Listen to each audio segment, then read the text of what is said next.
નમસ્કાર વિદ્યાર્થી મિત્રો, હું ભાવેશ વાળા આજના વિડીયો લેક્ચરમાં દરેક વિદ્યાર્થી મિત્રોનું હાર્દિક સ્વાગત કરું છું. વિષય બાયોલોજી, ચેપ્ટર નંબર 13, ઉચ્ચ કક્ષાની વનસ્પતિઓમાં પ્રકાશ સંશ્લેષણ. આજનો ટોપિક જોઈએ, ઇલેક્ટ્રોન પરિવહન. જેને શું કહેવાય ઇંગ્લિશમાં? ઇલેક્ટ્રોનને તો ઇલેક્ટ્રોન જ કહેવાય. Electron transport.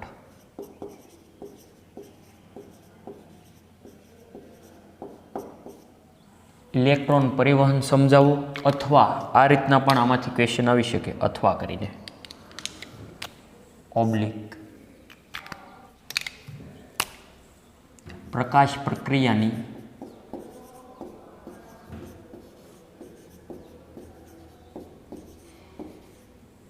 Z scheme વર્ણવવું.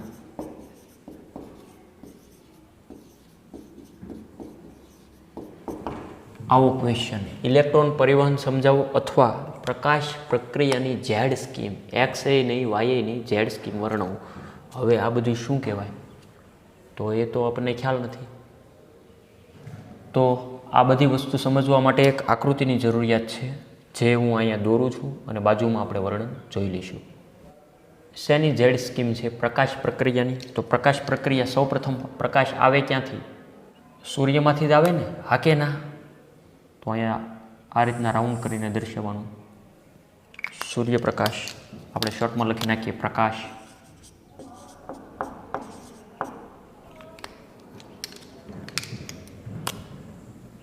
LSC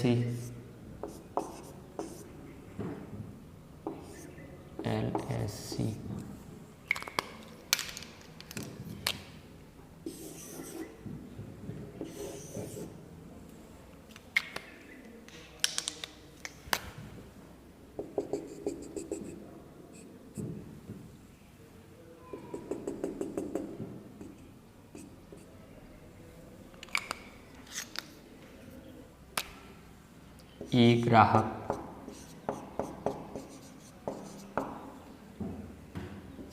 ગ્રાહક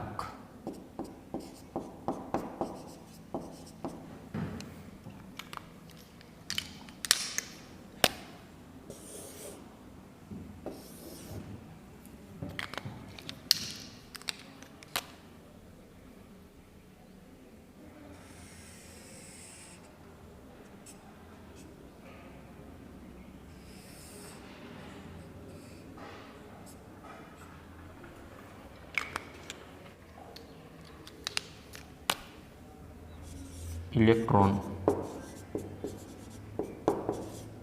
પરિવહન તંત્ર.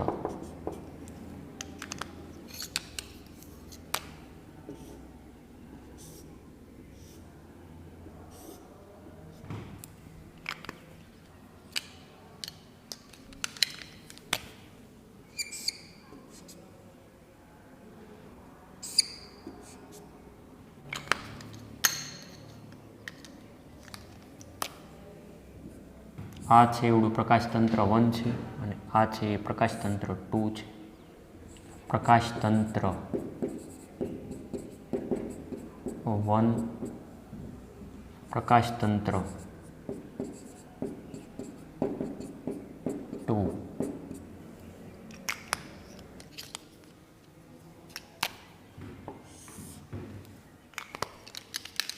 ADP plus PI ATP.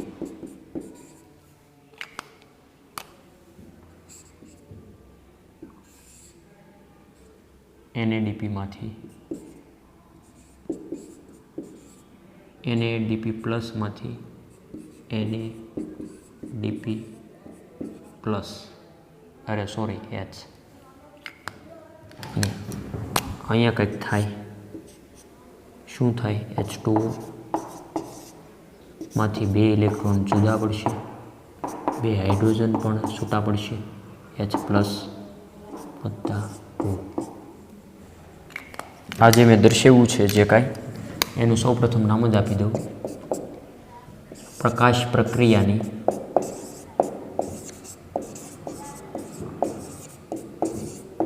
Z scheme.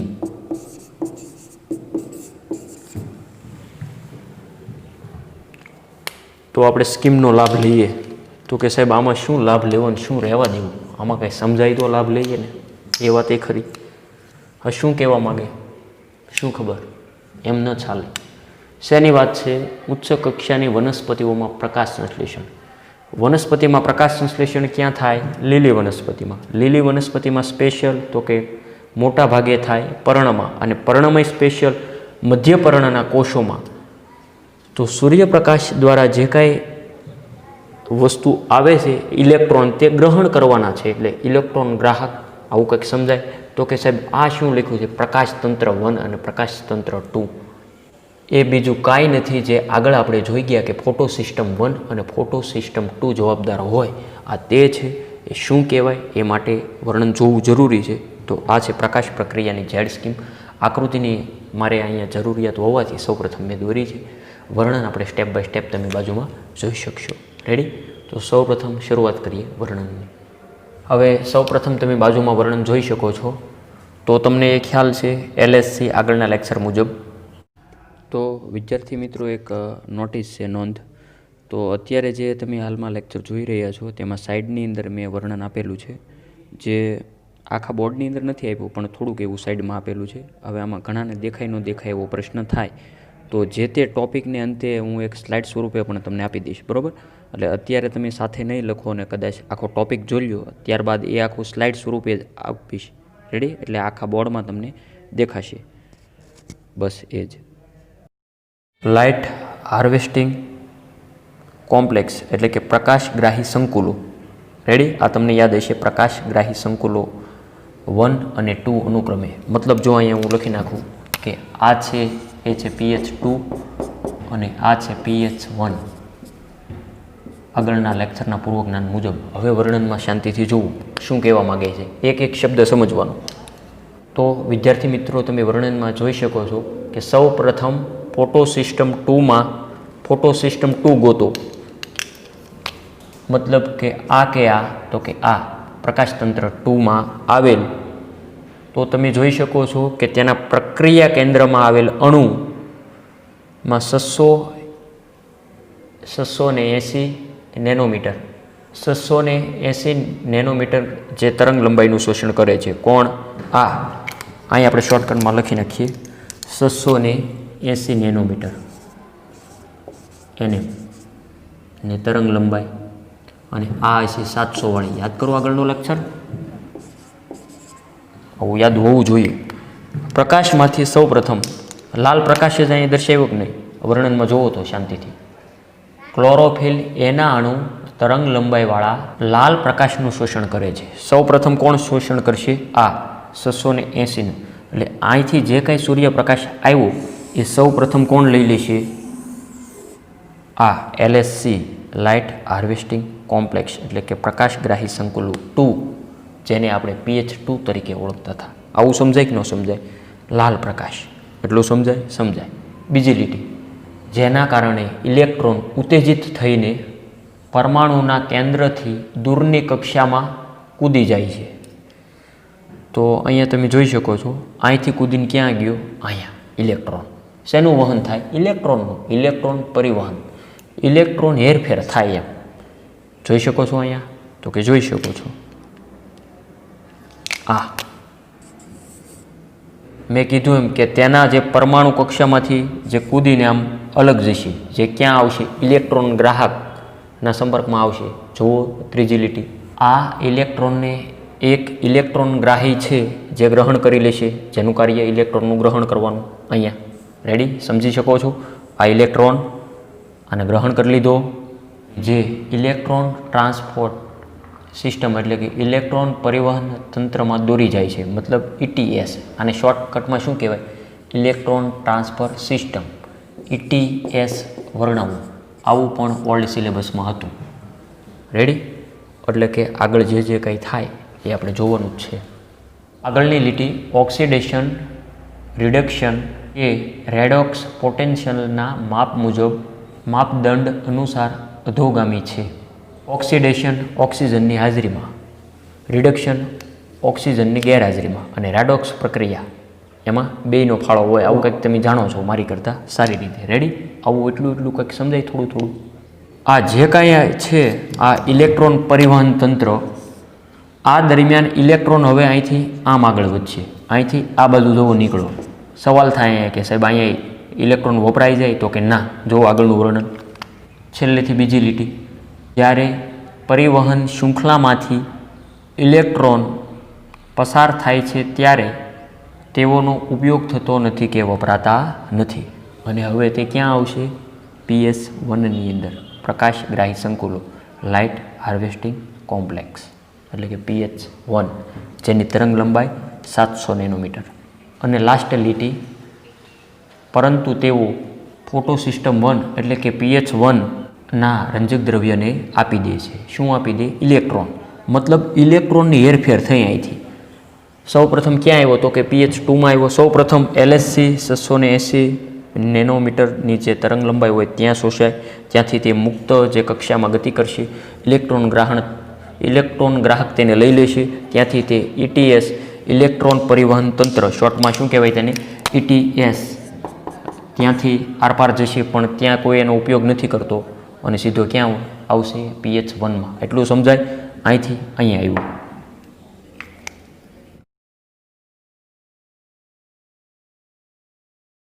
Next વર્ણન જોઈ શકો. તેની સાથે PH1ના આ પ્રક્રિયા કેન્દ્રમાં પણ ઇલેક્ટ્રોન લાલ પ્રકાશની એટલે કે 700 નેનોમીટરની તરંગ લંબાઈથી ઉત્તેજિત થાય છે. રેડી? અહીંયા પણ જોઈ શકો છો. હવે જે અહીં ઇલેક્ટ્રોન આવ્યો છે એ સૂર્યપ્રકાશની જુઓ, બે બાજુ એરો દર્શાવ્યો કે નહીં? આ રેડ લાલ પ્રકાશ, આ ઉત્તેજિત થાય. ઉત્તેજિત થાય એટલે ઇલેક્ટ્રોન મુક્ત થાય. એ કાંઈ હખે રહેવાનો નથી અને આડાવડો ગતિ કરવા મળશે. રેડી?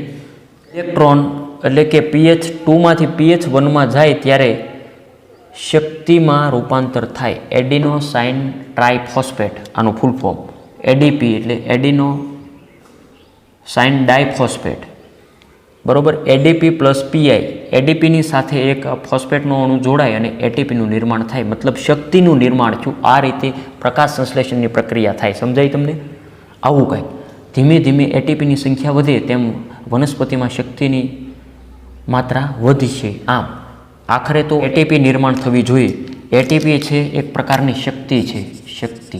રેડી? આવું કંઈક સમજાય? હવે આ ઇલેક્ટ્રોન અહીંયા શોષણો, આ વાત આવી, ત્યાંથી ઇલેક્ટ્રોન ગ્રાહકમાં જવાનો છે. આપણે ઓલરેડી દર્શાવી જ દીધું, જોઈએ વર્ણનમાં. જોઈ શકો તમે બીજો મુદ્દો કે તે એટલે કોણ? ઇલેક્ટ્રોન અન્ય ગ્રાહી અણુ તરફ સ્થાનાંતરિત થાય છે. આ થયો અહીંયા, જેની રેડોક્સ વધારે હોય છે. ક્લિયર? આ ઇલેક્ટ્રોન્સ પુનઃ અધોગતિ કરે છે. અધોગતિ એટલે નીચે, ઉધ્વ એટલે ઉપર. પરંતુ આ વખતે તે અણુ ઉર્જાથી ભરપૂર NADP પ્લસ તરફ ગતિ કરે છે. એ પણ તમે જોઈ શકો છો. એટલે એનો મતલબ અહીંયા જુઓ, NADPH, NADP પ્લસ એટલે આ ઇલેક્ટ્રોન આમાં ઉમેરાય. રિડક્શન થાય એટલે હાઇડ્રોજન છૂટો પાડીને આની સાથે ઉમેરાઈ જાય. NADPH જુઓ ને આગળ વર્ણનમાં આપ્યું જ છે. આ ઇલેક્ટ્રોનનો ઉમેરો થવાથી NADP પ્લસનું રિડક્શન કરીને NADPH પ્લસ H પ્લસ બનાવે છે. ક્લિયર? ઇલેક્ટ્રોનના સ્થળાંતરની આ બધી યોજના PH2થી પ્રારંભ થઈ, જે જોઈ શકો અહીંયા તમે કે PH2થી શરૂઆત થઈ એટલે કે પ્રારંભ થઈ. ગ્રાહી એકમ તરફ ઉધ્વ વહન આવ્યું ને? ઉધ્વ વહન એટલે ઉપરની તરફ. ગ્રાહી એકમ આ છે. ગ્રાહી એકમ તરફ ઉધ્વ વહન પામીને ઇલેક્ટ્રોનનું વહન કરે છે. રેડી? ઇલેક્ટ્રોન પરિવહન તંત્રમાંથી અધોગમન થાય એટલે કે આ ઉધ્વગમન થયું આમ ઉપરની તરફ, હવે આમ થયું નીચેની તરફ, ઉધ્વ આમ નીચે એટલે અધો. રેડી? એ આકૃતિમાંથી જ બધું વર્ણન આવડી જશે. રેડી? ત્યારબાદ અન્ય ગ્રાહી એકમોમાં સ્થળાંતર પામી અને છેવટે NADP પ્લસ તરફ અહીંયા જોઈ શકો છો તમે NADPH+ તરફ એન્ડ તો આ જ થયો ને આનો, અધોવહન પામી, અધો એટલે અહીંથી ફરી પાછું નીચે, અધો એટલે નીચે, ઉધ્વ એટલે ઉપર. શું થયું? NADPનું રિડક્શન કરશે અને NADPH+S+ બનવા સુધી થાય આ ઇલેક્ટ્રોનનો ઉપયોગ. રેડી? આ બધી યોજના ઝેડ આકારની હોય. હવે આ આકાર તમે જુઓ, આમ આમ અને આમ, એનો મતલબ આમ થયો, આમ આમ અને આમ. હવે આની આ વસ્તુ હું આમ કરીને આમ રાખું તો ઝેડ લાગે છે, તો આ થઈ ઝેડ સ્કીમ. તેટલા માટે તેને ઝેડ સ્કીમ એટલે કે ઝેડ યોજના કહે છે. ક્લિયર? આ આકાર ત્યારે બને છે જ્યારે બધા વાહકો એક જ રેડોક્સ ક્ષમતા માપદંડ પર ક્રમાનુસાર ગોઠવાય, અન્યથા નહીં. રેડી? તો ETS ઇલેક્ટ્રોન પરિવહન તંત્ર અથવા પ્રકાશ પ્રક્રિયાની ઝેડ સ્કીમ વર્ણવો. તો અહીંયા મેં આકૃતિ તમને આપી, આકૃતિમાં સાથે લાઈવ આપણે બધું સમજી લીધા. બહુ સહેલું જ છે. રેડી? તો એ વર્ણન સ્લાઇડનું તમારે સાથે સાથે લખવાનું રહેશે. બરાબર? વિડીયો આગળ તમે ફોરવર્ડ કરી અથવા રિવર્સ કરીને જે કંઈ તમારી અનુકૂળતા એ તમારે લખવાનું રહેશે. રેડી? હવે ત્યારબાદ નેક્સ્ટ ટોપિક જોઈએ.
પાણીનું વિભાજન સમજાવવું. પાણીનું વિભાજન સમજાવવું. એ તમને ખ્યાલ છે કે સૂર્યપ્રકાશની હાજરીમાં પ્રકાશ સંશ્લેષણ થાય, પણ પાણી પણ જરૂર હોય અને પાણીનું વિભાજન થાય. આગળના લેક્ચર મુજબ યાદ કરો તમે. તેમાં મેં તમને 3 શબ્દો સમજાવ્યા હતા. શોર્ટમાં મેં લખ્યું હતું બોર્ડવર્કમાં કે સૌ પ્રથમ પ્રકાશનું શોષણ, ત્યારબાદ છે પાણીનું વિભાજન અને ત્રીજું હતું ઓક્સિજનનો ઉદ્ભવ. રેડી? તો આ ત્રણેય બધી પ્રોસેસ થાય લીલી વનસ્પતિમાં, એટલે કે પાણીનું વિભાજન સમજાવવું. અથવા આ રીતના પણ ક્વેશ્ચન બની શકે, પાણીનું પ્રકાશ વિભાજન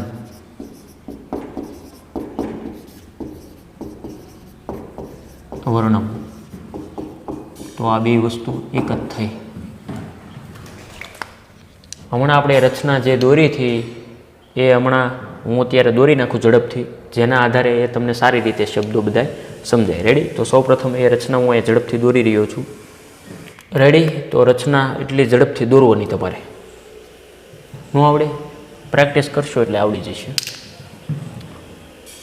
આવું કંઈક અહીંયા જે કાંઈ હતું ADP+PI એટીપીનું નિર્માણ થાય, NADPH જે કાંઈ હતું એ તો ખરું જ. એ તમને ખ્યાલ છે કે સૌપ્રથમ સૂર્યમાંથી લાલ તરંગ લંબાઈ અહીંયા આવશે, એટલે કે pH2માં 680 નેનોમીટર તરંગ લંબાઈ, અહીંયા 700 નેનોમીટર તરંગ લંબાઈ. આ ખાસ યાદ રાખજો. આ 700 આવશે pH1માં, 680 આવશે pH2માં. હવે મારે વર્ણનમાં થોડોક આનો ઉપયોગ આવશે એટલા માટે આકૃતિ રેડી કરી છે. જોઈએ અહીંયા વર્ણન. ઇલેક્ટ્રોન જે pH2માંથી નીકળે છે તેમનું સ્થાન નિશ્ચિત રૂપે ઇલેક્ટ્રોન લે છે.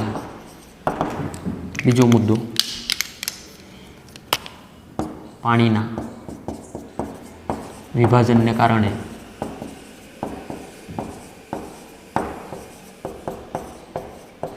ઇલેક્ટ્રોનની પ્રાપ્તિ થાય છે.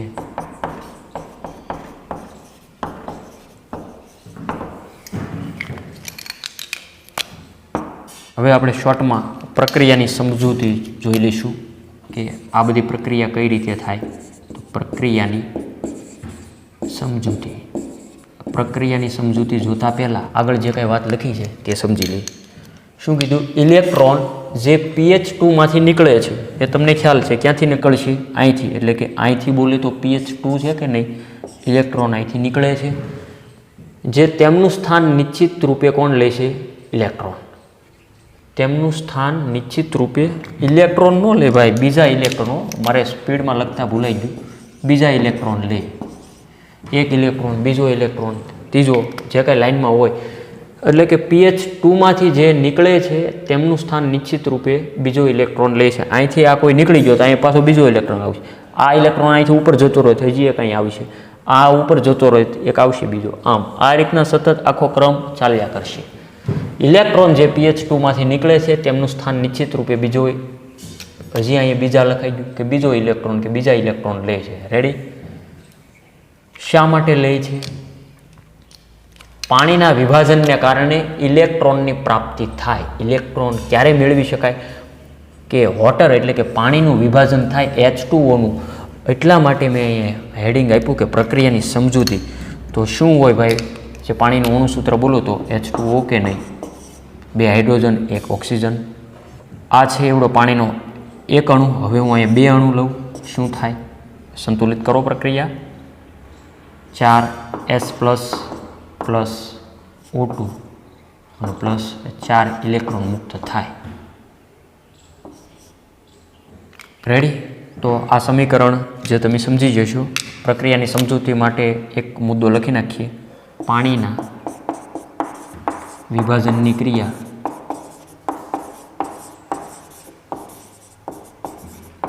pH2 સાથે સંકળાયેલ છે.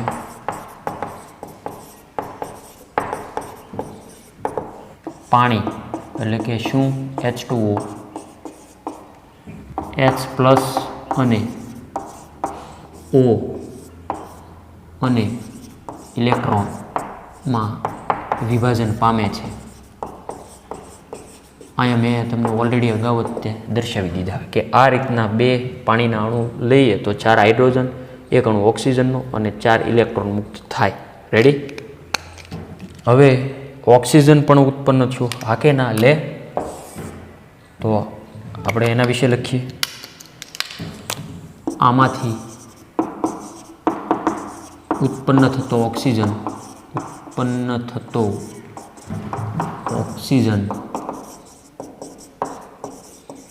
પ્રકાશ સંશ્લેષણની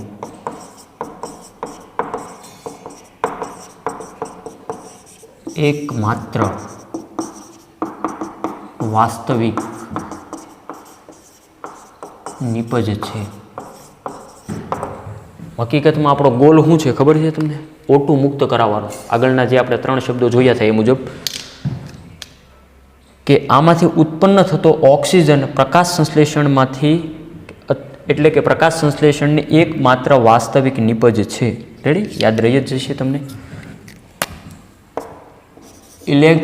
ઇલેક્ટ્રોન્સના જરૂરી સ્થાનફેર માટે pH2માંથી દૂર થયેલ, હું તો pH2 અહીંયા નહીં લખીએ, અહીંયા આપણે રાખીશું pH1. pH1માંથી દૂર થયેલ ઇલેક્ટ્રોન pH2 દ્વારા પૂરા પાડવામાં આવે છે. અને લાસ્ટ મુદ્દો પાણીનું વિભાજન pH2 સાથે સંકળાયેલ કે જે આપમેળે ભૌતિક રીતે એટલે કે ફિઝિકલી થાઇલેકોઇડના પટલની અંદરની તરફ થાય છે. શું વાત થઈ? આમાંથી ઉત્પન્ન થતો ઓક્સિજન એ વાત થઈ ગઈ. ઇલેક્ટ્રોન્સના જરૂરી સ્થાન ફેર માટે pH1માંથી દૂર થયેલ ઇલેક્ટ્રોન pH2 દ્વારા પૂરો પાડવામાં આવે છે. ક્યાં છે અહીંયા pH1 આર્યુ? આ છે ને pH1. જુઓ અહીંયા સમજો નહીં ભાઈ, ઇલેક્ટ્રોન્સના જરૂરી સ્થાન ફેર, ઇલેક્ટ્રોનનું જુઓ અહીંથી સ્થાન બધે ફેરવું એટલે કે ઇલેક્ટ્રોનનું ટ્રાન્સફર થાય. અહીંયા હતું, ત્યારબાદ અહીંયા આવ્યું, અહીંયા ગયું અને અહીંયા ગયો વગેરે આવું બધું. ઇલેક્ટ્રોન્સના જરૂરી સ્થાનફેર માટે pH1માંથી દૂર થયેલ, હવે આમાંથી દૂર થઈ ગયો હોય તો એ આવશે ક્યાંથી? અહીંથી એટલે pH2માંથી આવે કે નહીં? અહીંથી દૂર થાય, અહીંથી આવે, અહીંથી દૂર થાય, અહીંથી આવે, એટલે કે દૂર થયેલ ઇલેક્ટ્રોન pH2 દ્વારા પૂરો પાડવામાં આવે. અને અહીંયા પણ આવું જ તે કે pH આમાંથી દૂર થાય તો એ અહીંથી આવશે. આમ આ બધું હાલે જ રાખવાનું આખું ઝેડ આકારે. આગળ આપણે જોઈ ગયા મુજબ કે પાણીનું વિભાજન pH2 સાથે સંકળાયેલ, પાણીનું વિભાજન ક્યાંથી શરૂઆત થયું? અહીંથી બોલે તો pH1નું, એટલે કે પાણીનું વિભાજન pH2 સાથે સંકળાયેલ કે જે આપમેળે ભૌતિક રીતે થાઇલેકોઇડના પટલની અંદરની તરફ થાય. થાઇલેકોઇડ ક્યાં હતું? હરિતકણમાં. યાદ કરો, આવી સિક્કાઓની થપ્પી જેવી રચના જોઈ ગયા હતા તમે હરિતકણમાં, યાદ છે? આ અંદરની તરફ થાય. આગળના લેક્ચરની અંદર હજી આકૃતિ પણ આવશે થાઇલેકોઇડની, આપણે ત્યારે જે વિસ્તૃતમાં જે કાંઈ આવતું હશે એ વાત કરશું. સૌપ્રથમ પહેલું એટલી વસ્તુ તમને સમજાણી હશે સારી રીતે કે પાણીનું વિભાજન, આટલી વસ્તુ વ્યવસ્થિત ફેરબુકમાં પહેલાં નોટ કરો. હા, આકૃતિ દોરી હોય આગળ તો એ અત્યારે દોરવાની જરૂરિયાત નથી. આગળ હમણાં તમે જોઈએ સ્લાઇડ સ્વરૂપે, હમણાં આપણે દોરાવી હતી મેન્યુઅલી. જો ત્યારે દોરી હોય તો વાંધો નહીં, ન દોરી હોય તો દોરી રાખજો. આકૃતિ એક જ વાર દોરવી. આ આકૃતિ આમ તો ન કહેવાય, આખું સ્ટ્રક્ચર.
હવે વિદ્યાર્થી મિત્રો એક નેક્સ્ટ ક્વેશ્ચન લખજો.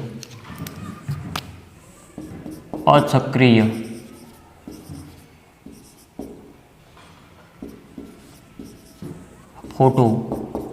ફોસ્ફોરાયલેશન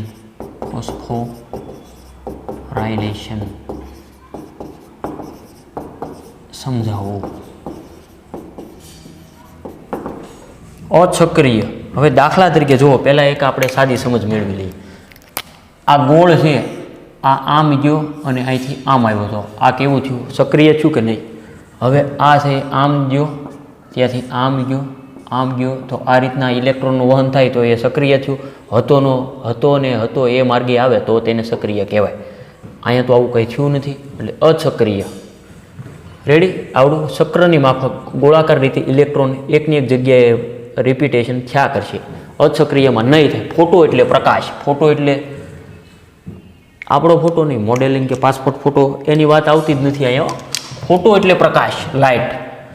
ફોસ્ફોરાયલેશન હમણાં અહીંયા આપણે આગળ જોયું હતું કે એડીપી પ્લસ પીઆઈ થઈને એટીપીનું નિર્માણ થાય, એડિનોસાઇન ટ્રાઇફોસ્ફેટ. ફોટોફોસ્ફોરાયલેશન સમજાવો અચક્રીય રીતે. તો આકૃતિમાંથી આપણે સમજવાનો પ્રયત્ન કરીએ. તો વિદ્યાર્થી મિત્રો, બાજુમાં વર્ણન જોઈ શકો છો તમે. સમજાવો અચક્રીય ફોટોફોસ્ફોરાયલેશન. સજીવોની ક્ષમતા, ત્યારબાદ ફોસ્ફોરાયલેશન અને અચક્રીય ફોટોફોસ્ફોરાયલેશન. તો સજીવોની ક્ષમતા એટલે શું? સજીવો ઓક્સિડેશન પ્રેરક પદાર્થોમાંથી ઉર્જા મુક્ત કરી અને તેને રાસાયણિક બંધના સ્વરૂપમાં તે ઉર્જાનો સંચય કરવાની ક્ષમતા ધરાવે. શું કીધું? સજીવો ઓક્સિડેશન પ્રેરક પદાર્થોમાંથી ઉર્જા મુક્ત કરી તેને રાસાયણિક બંધના સ્વરૂપમાં તે ઉર્જાનો સંચય કરવાની ક્ષમતા ધરાવે છે. રેડી? વિશિષ્ટ પદાર્થ જેવા કે એટીપી આ ઉર્જાને પોતાના રાસાયણિક બંધમાં જકડી રાખે છે. મતલબ કે ઉર્જા આપણા શરીરમાં એટીપી સ્વરૂપે સંગ્રહ થયેલી હોય. હમણાં પણ મેં અહીંયા તમને આગળ સમજાવ્યું હતું, એડિનોસાઇન ટ્રાઇફોસ્ફેટ. એટલું સમજાય? હવે વાત કરીએ ફોટોફોસ્ફોરાયલેશન, કે કોષો દ્વારા માનવ શરીર અથવા કોઈ પણ સજીવ આખરે બનેલો તો શેનો છે? તો કે કોષોનો. માનવ શરીર 10 માથે 14 ઘાત એટલા કોષોનો બનેલો હોય. તો તમે અંદાજ લગાડી શકો સારી રીતે. રેડી? કે કોષો ભેગા થાય એટલે પેશી, અંગો, અંગતંત્ર, સજીવ વગેરે જાણો જ છો તમે. શું વાત થઈ? કે કોષો દ્વારા, તો કે કોષોમાં વિવિધ અંગિકાઓ હોય જેવી કે કણાપસૂત્રો અને હરિત કણોમાં એટીપીના સંશ્લેષણની આ પ્રક્રિયાને ફોટોફોસ્ફોરાયલેશન એટલે કે ફોસ્ફરીકરણ કહે છે. રેડી? આ ખાસ અંડરલાઇન કરવી. એડીપી પ્લસ પીઆઈ, બરોબર? એડીપીમાં ઇલેક્ટ્રોનનું વહન થાય એટલે એટીપીમાં નિર્માણ થાય, જે આપણે હમણાં સમજી લીધા.